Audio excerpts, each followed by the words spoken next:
Yes, he does. Anyway, good morning, everybody.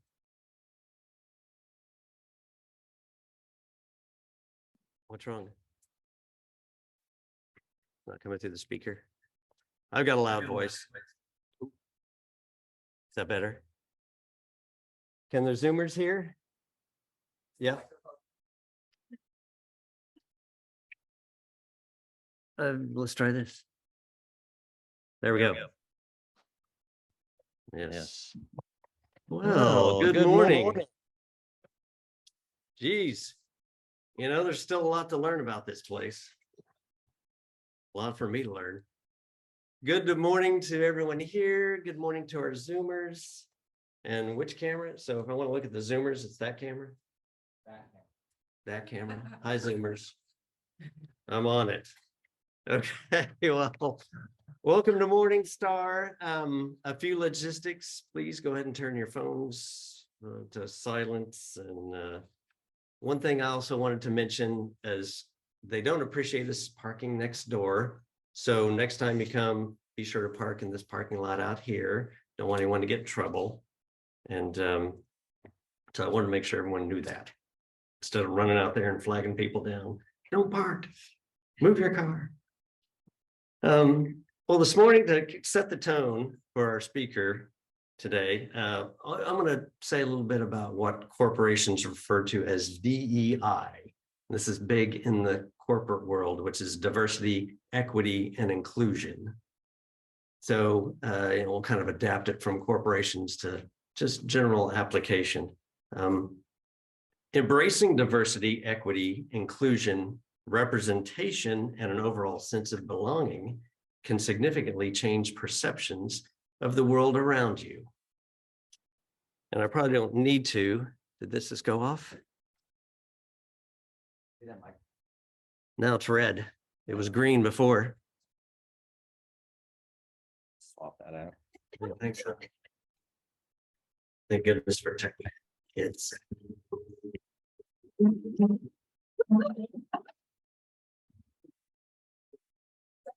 Thank you. Yeah. I've never had an opening go so smoothly. Okay. I want to describe the diversity, equity, inclusion, and belonging. Probably don't need to hear this, but I want you to and think about it deeply. Diversity. This is when people from all different backgrounds come together. It includes people of different races, genders, religious beliefs, sexual orientation, visible and invisible disabilities, class, or status. Equity. The understanding that providing equal treatment or resources doesn't necessarily deliver equally matching results is the foundation of equity. This is interesting. While many people share the same goals and dreams, the path isn't always the same, and one might experience more hardship and obstacles than the other. That was kind of a surprise to me. Equity, it's not, hey, everybody's going to have the same great, wonderful experience. It's, you got the stuff to do it with. It may differ. Inclusion is celebrating diversity, inclusion. Celebrating diversity requires thoughtful inclusion. Everyone must be recognized and appreciated for their talents, be provided with opportunities to get involved, and have their perspectives valued and heard. And then belonging is a sense of belonging ties diversity, equity, and inclusion together. Think about that.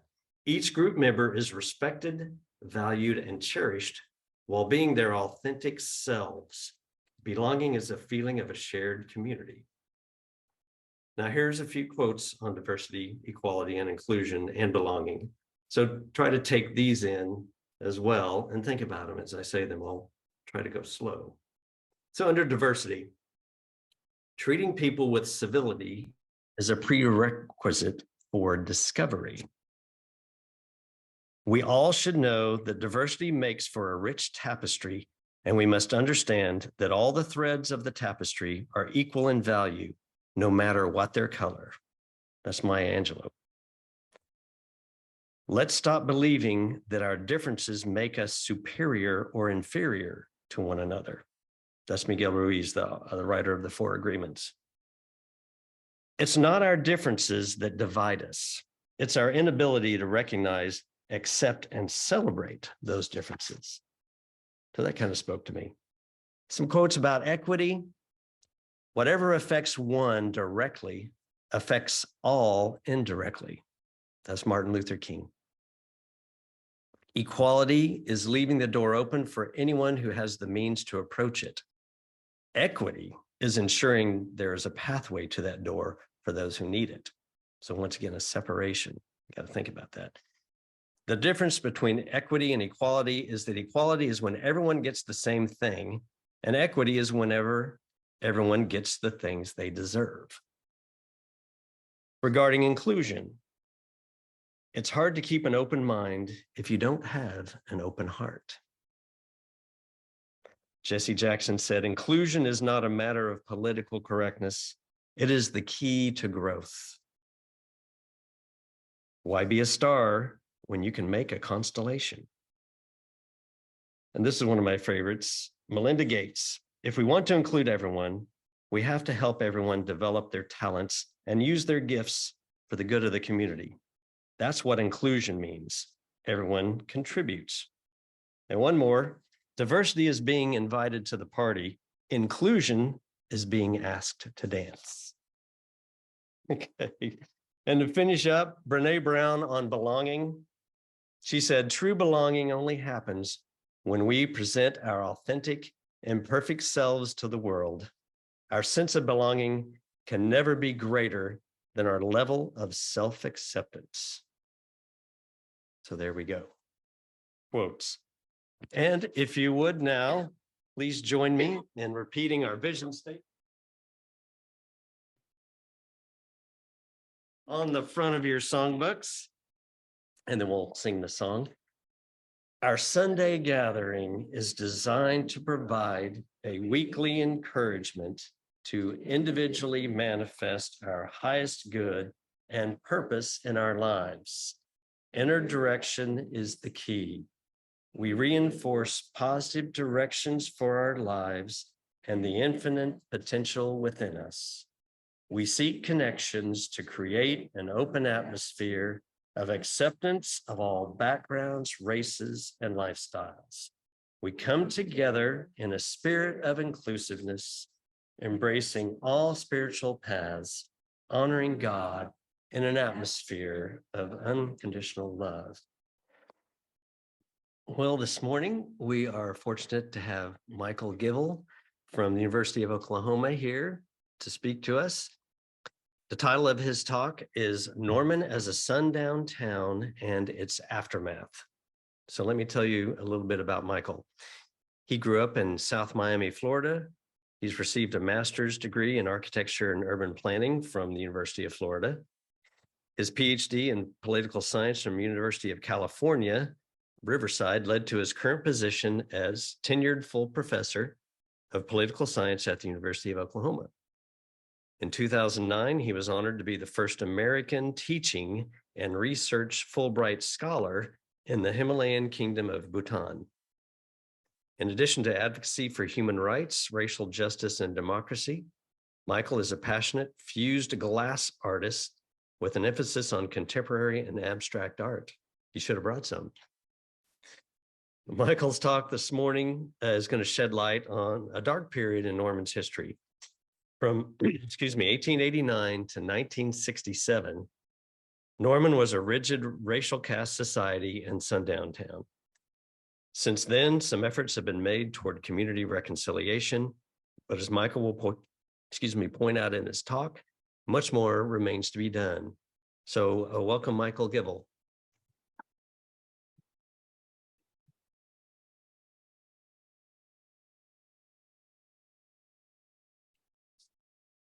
Let me bring up my PowerPoint. Oh, yeah.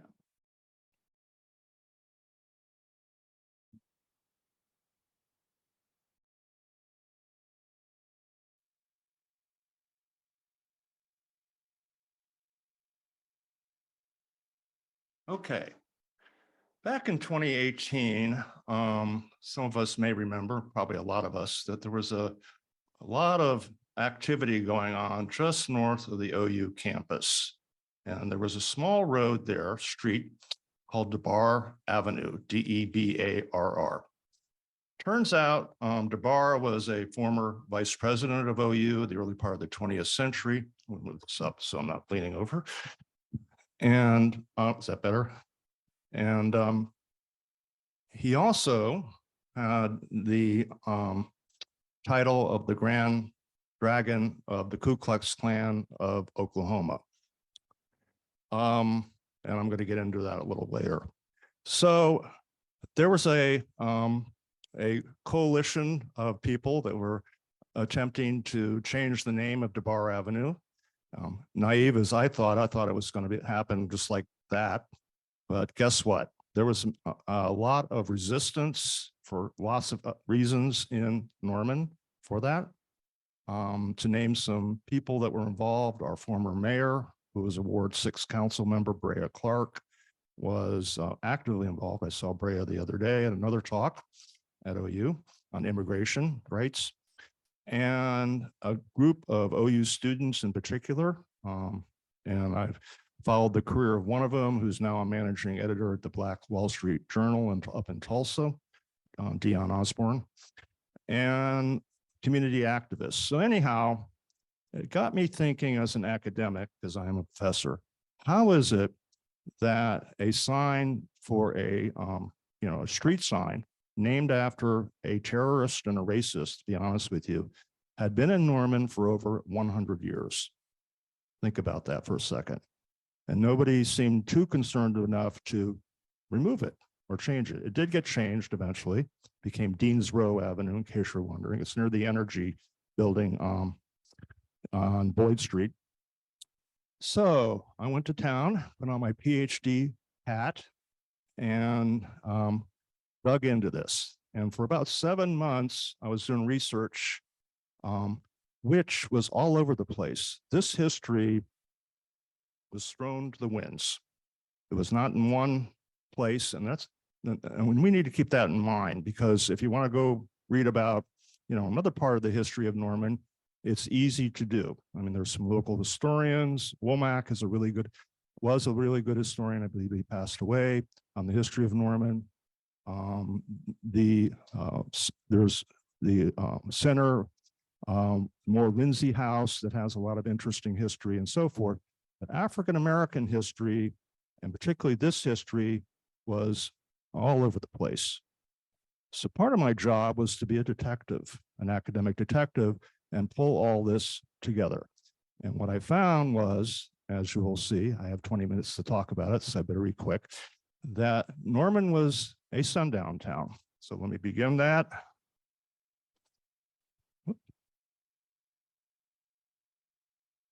So unfortunately, he passed away about a year or two ago. Professor James Lowen wrote a book, which I highly recommend if you haven't read it, called Sundown Towns, A Hidden Dimension of American Racism. And on page 4, he writes, a sundown town is any organized jurisdiction that for decades kept African Americans or other groups from living in it. And this was all white on purpose, quote unquote. And this was Norman. So what I looked at was, how long did this happen? Because the snippets out there said it happened. It was like, people kind of knew about it, but hey, was it done through extra legal? And what I mean by that is there was no law. It was done through actions like real estate freeze outs and violence and whatever. And were there any exceptions, and who were the resistors? And there were some heroes in all this, by the way. So one source that I used was the United States Census Bureau. As we all probably know, Oklahoma officially became a state Indian territory. That's another talk, which I won't get into today, land runs and things like that. From 1907 to 2015, when I looked at it. And this is, it did have statistics on African Americans and Caucasians and others. I also did, as I mentioned, a chronological and qualitative content and archival analysis, 1897 to 2015, of a variety of scholarly books, newspaper articles, court documents, law journals, and authoritative interviews. Cross-checking, triangulation. That's the key in qualitative research. And if you want the numbers, here they are. This is what I found.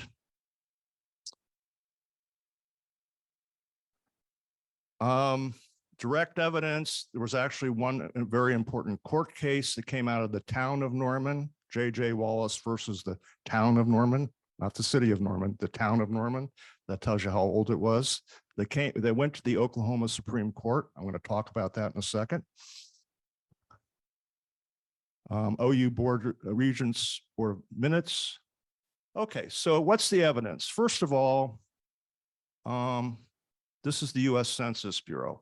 African Americans, if you look up at the top, from 1907 to 1915, it was goose eggs up until 1950, and it was 9 at that time. There was a shutout. And this is the US government's own figures. And then it started to go up, as you may have noticed, slowly but surely. You may have wondered why Norman doesn't have, percentage-wise, doesn't have as much African Americans to this day. I would contend this is about this legacy that was going on for decades. The reason that 1960 things started to rise was the civil rights movement, including at OU. So talk about that a little bit. Compared to the total population, as I was saying. So in 1950, there were 9, and in 1960, there were 99 after the University of Oklahoma integrated, note I put it in quotes, that wasn't integrated. It was Jim Crow on the campus. So there was separate housing, but at least it was there. And that began to rise from 1970 to the present. But why? Was this a natural occurrence? You know, common sense would say no, right? But you need to document this all in research. So there were 2 early key sources. I hope nobody's, brace yourselves. It's nasty what I found. But essentially, the Oklahoma State Capitol newspaper, 1897, indicated that, and I'm quoting, that there was racial cleansing that removed people from this area. People, human beings from this area. You all can, I'll wait a minute, I'll take 20 minutes of my time because I think this is important to read.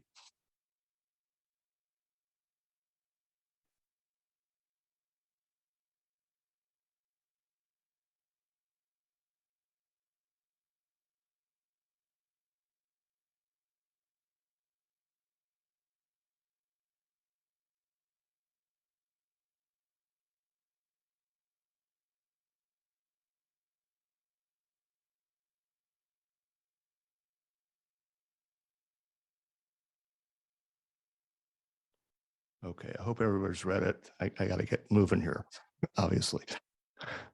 The second one was an interesting United States, Oklahoma Supreme Court. I'm not a lawyer, but I do know how to read law briefs and stuff. J.J. Wallace versus the town of Norman. This was filed in September 1899. Mr. Wallace lived in Oklahoma City. He was a tin roofer. Today, we would call him probably a roofing contractor, right? And he was doing tin roofing businesses on Main Street, and Norman was much smaller in those days, so the outskirts was, much less than it is today. One of his employees was named Frank Rogan, and he was working on the roof, and I'd actually been by that building. It's about the 200 or so block of Main Street on the south side, and he and Wallace were confronted by a white mob of Normanites, about 25 people, according to the brief. And they were run out of town. Mr. Wallace was injured severely. He lost one of his eyes from a bottle that was thrown. And they went to the depot. We've had, I've been at the depot. I know you all have been at the depot. The depot is a very nice place, but the depot has an interesting history in Norman too. And quote unquote removed from town. There were other African Americans that were named: Robert Greene, David Branham, Robert Ely, Frank Rogan, Maury Lee. All of these folks were removed. Okay. And this brief goes on and on. The town of Norman claimed that they knew nobody knew anything. The sheriff, I think it was constable, that's the name of the head law officer back in those days, couldn't find anybody who had done this. 25 people in broad daylight, white men. Okay, so moving on through history, these are kind of the bullet points. There was extra-legal violence, threats, and so on, 1899 to 1920. John Womack, I've mentioned him before, an excellent early historian of Norman, documents this, and you'll note he talks about where African Americans had to eat, but not after dark in the alley. As long as they went into a store and bought something for a profit, that was okay. During the 1920s, this is when Edwin C. DeBar, the vice president of OU, came into the picture. There was a rise of the Ku Klux Klan, the white terrorist organization. You may or may not know that in Oklahoma, it was one of the most violent states in Klan activity at that time in the United States in the 1920s. The Tulsa Tribune estimated there were 70,000 members of the Klan, which represented 1 in 10 white males in Oklahoma statewide. And they hated everybody, as you can see. Quite the opposite of the message we just heard a little earlier about DEI. So retired emeritus professor David Levy, who's an historian at OU, also documented this. There was also a very excellent master's thesis written by Carter Blue Clark that also documented this. And there was this mayhem going on throughout the state of Oklahoma, as you can see, Klan oriented, as Edwin C. DeBar was vice president and head of all this at OU. Think about that for a second.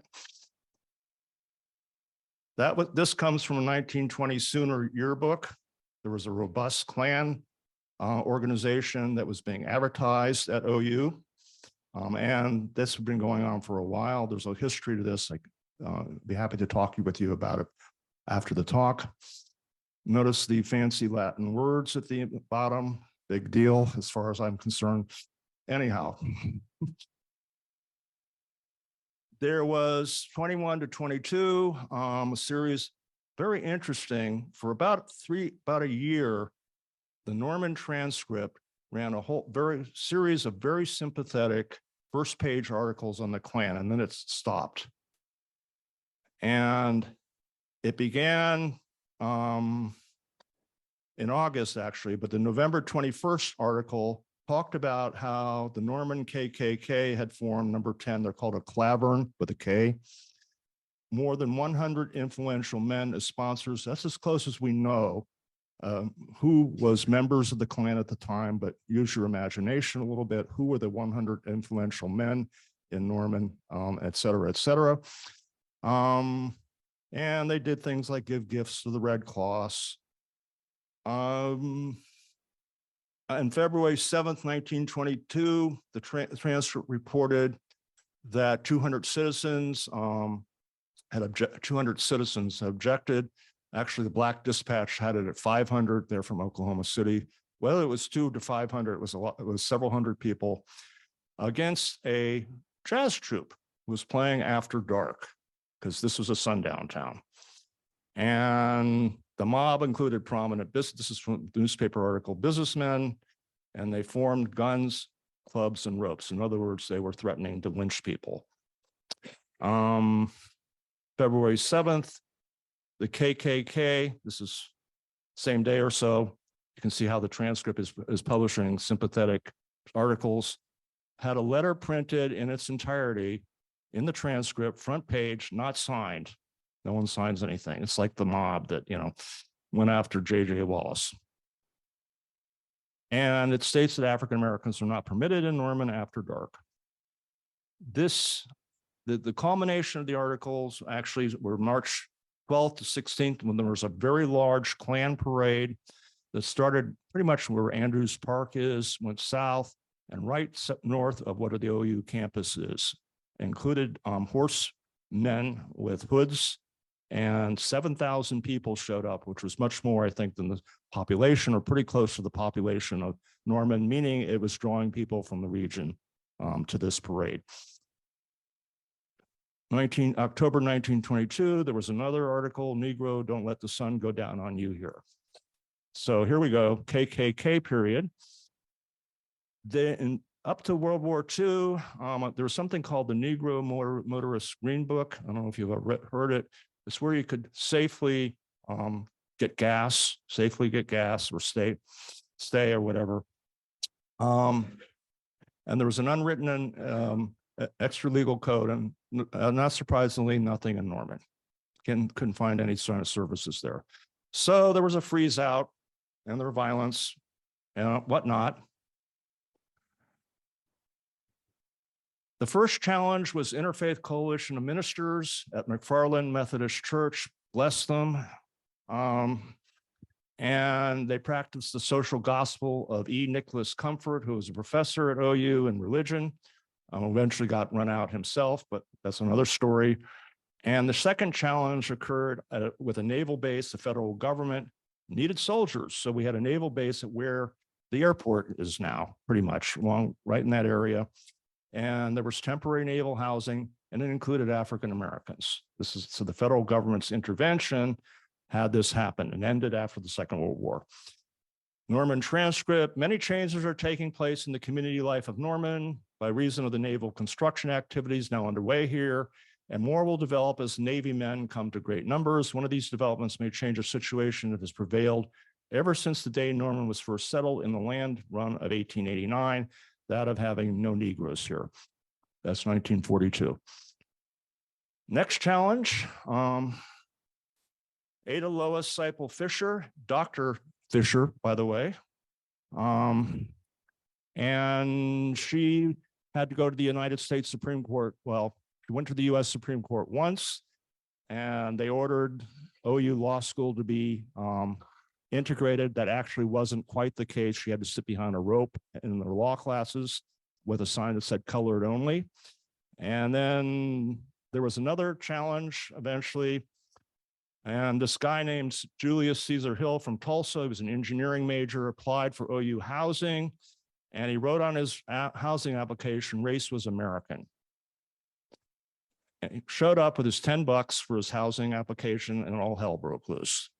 So OU had to decide what to do with that, and eventually they created more segregated housing on campus. 67, George and Barbara Henderson, Dr. Henderson, George Henderson, became the first African-American homeowners, and this is when the Sundown period ended, 1889 to 1967. Subjected to violence and threats, you can read about it. He's talked about it a lot in the press and so forth. 1971, voters in Norman approved the Norman Human Rights Commission. And the first chair was Barbara Henderson, in case you didn't know.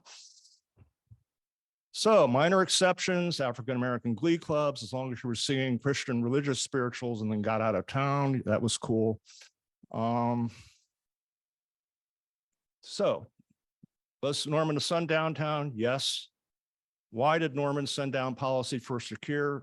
It was job competition and white supremacy, 78 years.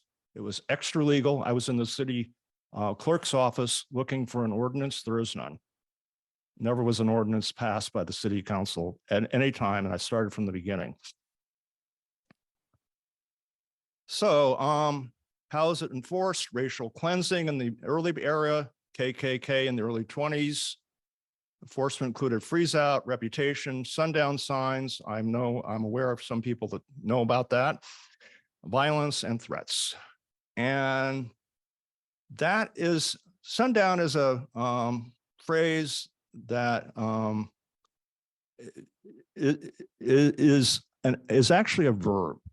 The practice is to be practicing a sundown town is doing something, but the question is, what is that? What is, okay? What is it? What does that mean?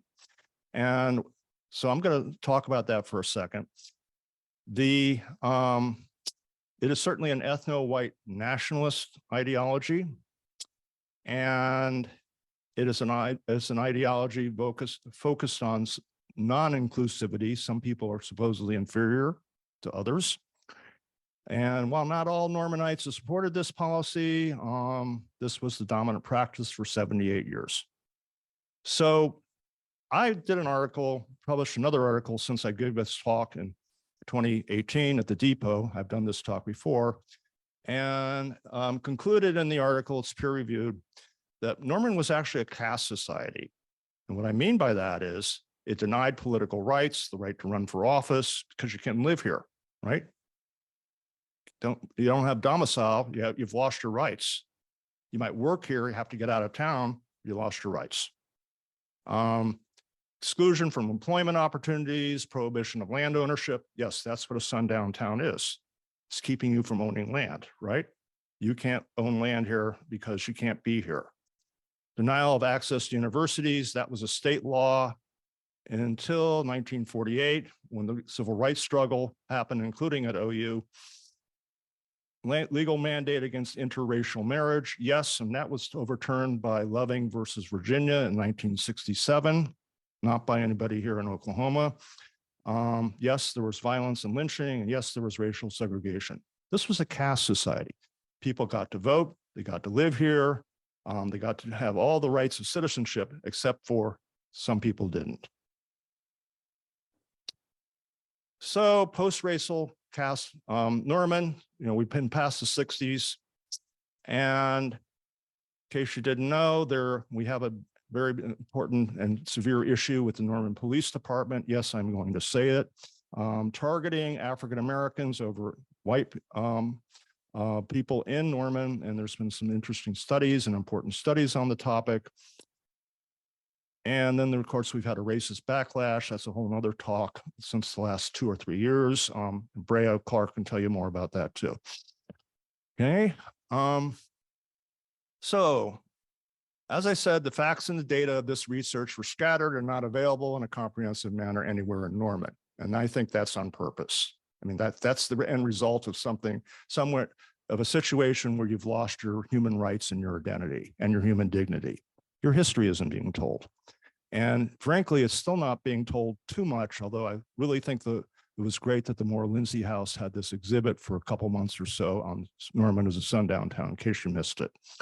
There are no plaques out there. There are no signs. It tends to be more about white settlers and businesses and whatever around town, but other groups do not have their history told as of yet. I was going to run you the official apology. See, this is the reconciliation. And the Norman City Council did apologize, but I don't have enough time, so I'm not going to do it.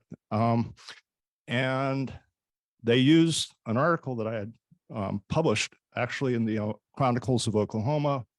And I was tooting my own horn a little bit here. It was awarded the top article for history in 2018, the Marion Wright Award on Norman as a sundown town. And that was Exhibit A for the City Council's resolution apologizing for being Norman as a sundown town. But you can see that there's a lot more to be done. Reparations, a unity park, incorporation of this history, I just touched on that, in local libraries, et cetera, commemorating the heroes who resisted this. It would be a great day if Frank Rogan's name arose as an important part of Norman's history, for example, and J.J. Wallace, both of them. And that's where you can find me. And that's the article I recently published on it. It's in the journal Ethnicities. It's kind of I had to actually, real quickly, that journal is not based in the United States. I had some tough times getting through peer review with American professors. So I had to go to New Zealand, which is where Ethnicities is published. It's a very highly regarded journal, but it is not in the USA.